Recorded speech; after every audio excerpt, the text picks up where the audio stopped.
របៀបវិភាគថវិកាណាអញ្ចឹងនេះគឺ interface វាហើយយើងចូលកន្លែងការវិភាគថវិកាហ្នឹងមកខាងឆ្វេងហ្នឹងណាចុចមកវាមាន3អញ្ចឹងយើងយកឥណទានដើមឆ្នាំចុចលើហ្នឹងមកអញ្ចឹងយើងមកចុចកន្លែងស្វែងរកខាងក្រោមហ្នឹងមកណាចុចកន្លែងហ្នឹងមកដុំខ្មៅហ្នឹងមកយកពាក្យថាស្វែងរកហ្នឹងចុចស្វែងរកអញ្ចឹងមកយើងមើល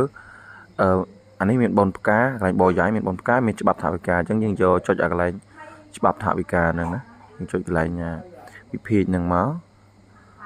អូខេចុចកន្លែងវិភាគហ្នឹងមកវាចាញ់មានអញ្ចឹងមកអញ្ចឹងយើងចុចកន្លែងលេខបូកខាងក្រោមណាអានេះមានចាយតាម1.1 1.2 ណា2.1 2.2 អីចឹងមកណាអញ្ចឹងយើងយកកន្លែងលេខបូកនេះមកកន្លែងវិភាគនេះមកណាឲ្យបង្កើតនេះមកអញ្ចឹងយើងបានផ្នែកមួយទៀតហើយអញ្ចឹងកន្លែងសកម្មភាពណាចំណាត់ថ្នាក់រដ្ឋបាលយើងមានហើយស្រាប់ហើយអញ្ចឹងយើងយកសកម្មភាពអញ្ចឹងសកម្មភាពយើងគឺរង្វាន់សិល្បកាយអញ្ចឹងណាហើយសរុបអនុទានសរុបនេះយើងអាចចុចបានហើយនឹងពណ៌អញ្ចឹងយើងអាចចុចអីអញ្ចឹងយើងចុចមកឈ្នាក្រោមនេះណាយើងមើលមកកម្រិតសាលារៀនណាកម្រិតសាលារៀនយើងយកបឋមសិក្សាមកហ្នឹងណា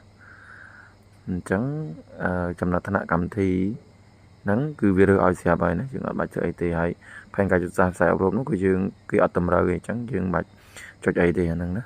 យើងរកក៏បានតែគាត់ថាយើងមិនតម្រូវទេអញ្ចឹងយើងមិនបាច់ចុចក៏បានដែរណាកំណែផ្សាយអប់រំអាហ្នឹងយើងជ្រើសរើសដែរណាមិនជ្រើសរើសក៏បានដែរហ្នឹងមកអីវាអត់សញ្ញាអត់មានសញ្ញាខ្វែងអញ្ចឹងទេលុយសាលាខ្ញុំនេះមានតែ2-10ម៉ឺនអញ្ចឹងដាក់មក2-10ម៉ឺនហើយរសារទុកមករួចហើយណាប៉ុណ្្នឹងឯង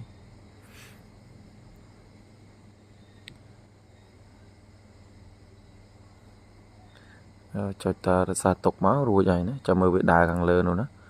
យើងយកអាទូតរិញទៅដាក់លើហ្នឹងក៏វាលែងដើរណាប៉ុណ្ណឹង